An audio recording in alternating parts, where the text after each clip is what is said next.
Donc, c'est parti pour le tuck turn, également appelé sugar tuck. Vous allez voir, plusieurs figures ont des noms différents selon les personnes, selon les régions dans le monde, etc. Donc, en fait, pour les leads, c'est très compliqué. C'est exactement les mêmes pas que le sugar push. Donc, si vous avez déjà vu le sugar push, vous êtes tranquille, c'est exactement la même chose. On va faire marche, petit, assemble sur place, revient, sur place, sur place, sur place. Un pas normal, petit pas, assemble sur place, petit revient, sur place, sur place, sur place. Donc la seule différence qu'il va y avoir, c'est que tout à l'heure, nos bras restaient ici et que maintenant, en fait, on va tout simplement lever le bras devant nous. Donc ce qui va se passer, c'est qu'on va faire 1, 2, 3 et 4 et on redescend. Donc on monte. Dès le début, on va commencer à monter. 1, 2 et ici, on va attendre. Triple step et on redescend pendant que la follow fera son tour. Donc, ça va faire 1, 2, 3 et 4, 5 et 6 ou marche, marche, triple step, triple step. Et voilà pour les pas du lead autour des follow. Donc, pour les followers, pour les leads, on a vu que c'était la même chose. Pour nous, il va y avoir une petite différence, c'est qu'avec notre sugar tuck ou notre tuck turn, on va devoir tourner. Fait que si on se rappelle, pour le sugar push, nos pieds faisaient step, step, triple, on reculait, puis on restait sur place, triple step.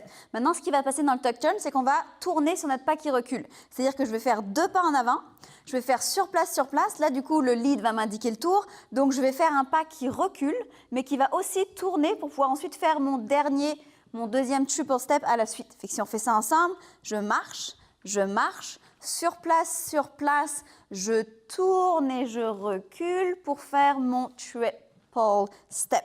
Fait que si je le fais dans ce sens-là, fait que marche, triple.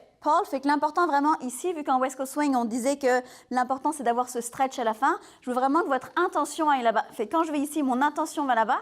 Puis quand je veux faire mon deuxième triple step, mon but, c'est pas de revenir le plus vite possible vers mon lead, c'est vraiment de prendre le temps. J'ai 3 steps pour pouvoir tourner et revenir face à mon lead. Fait que prenez vraiment le temps de tourner quand vous le faites. Si on essaye dans un autre angle, fait que je fais step, step, triple, je recule, je tourne, je prends mon temps, triple step. Maintenant, qu'est-ce qui va se passer avec notre main? Fait comme vous avez pu voir avec Philippe, on a dit que la main du lead allait monter. Fait que là, ça va être mon indication pour mon tour. Fait que déjà, à partir de mes 2 premiers steps, je sais déjà que le lead va me demander de tourner. Par contre, je ne sais pas exactement quand est-ce qu'il va vouloir que je tourne. Fait que c'est pareil. Le but, c'est vraiment de follower, ce qui veut dire en anglais suivre. Fait que je veux vraiment essayer de suivre mon lead. Fait que je vais pas, dès que je vais voir ça, je vais pas essayer de passer trop vite en dessous. Je vais vraiment continuer les pas comme on a vu. Je vais aller sur place. Le lead va m'indiquer le tour. Je vais aller en arrière pour tourner, puis ma main va redescendre sur mon deuxième triple step. Si on fait ça ensemble, step, step, triple, je tourne, je vais mon attention dans ce sens-là. Si on le refait une autre fois dans ce sens-là, step, step, triple, je prends le temps de tourner, mon intention va dans ce sens-là avant de revenir vers mon lead. On essaye en couple. Donc, ici, pareil que tout à l'heure, au niveau de la prise de main, c'est exactement la même sugar push ou que n'importe quelle figure en West Coast Swing. On est en position ouverte. Ici, donc avant d'aller directement dans les pas, on va rapidement parler ici de la main. Donc, en fait, ici, qu'est-ce qui se passe? C'est que nous, on indique à notre follow qu'on va tourner. Donc, en fait, ici, si la main de la follow est de ce côté-là de son visage, ça veut dire qu'elle va tourner dans ce sens-là. Si sa main est de ce côté-là de son visage, ça veut dire qu'elle va tourner dans l'autre sens. D'accord? Donc, moi, je l'appelle la règle des flashers ou la règle des clignotants. C'est peu importe, c'est le côté de la main par rapport à sa tête qui compte. Donc, si sa main est de ce côté-là de sa tête, elle va tourner dans ce sens-là. Si sa main est de ce côté-là, peu importe que ce soit la main gauche ou la main droite. D'accord? Autre indication possible, c'est éventuellement d'indiquer, donc ça dépend des personnes, c'est d'indiquer avec les doigts dans la direction dans laquelle on va aller. Donc, si mes doigts sont ici, ça veut dire que ça va tourner dans ce sens-là. Si je lève la main et que je mets mes doigts dans l'indication, donc si je suis ici et que j'indique mes doigts vers le mur, dans ce cas-là, la follow va tourner dans l'autre sens. C'est-à-dire que ma follow va arriver, j'allume le flasher pour la prévenir, tic, tic, tu vas tourner, mais tant que je n'ai pas tourné le volant, il n'y a rien qui se passe.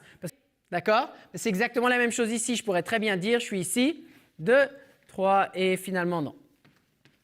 D'accord? Donc, je n'ai pas tourner le volant.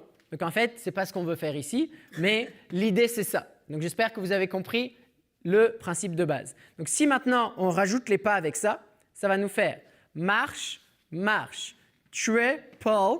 Et maintenant en fait c'est ici où je vais tourner le volant. 4 et on finit 5 et 6. Ça nous donne marche, marche, triple step, encore marche, marche, triple step. Yes? Si on essaie ça maintenant en musique.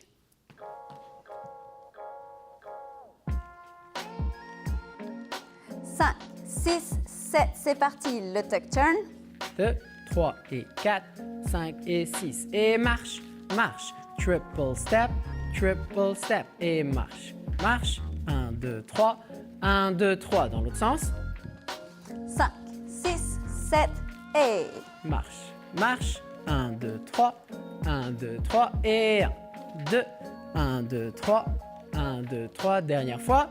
Et 1, 2, 3, 1, 2, 3.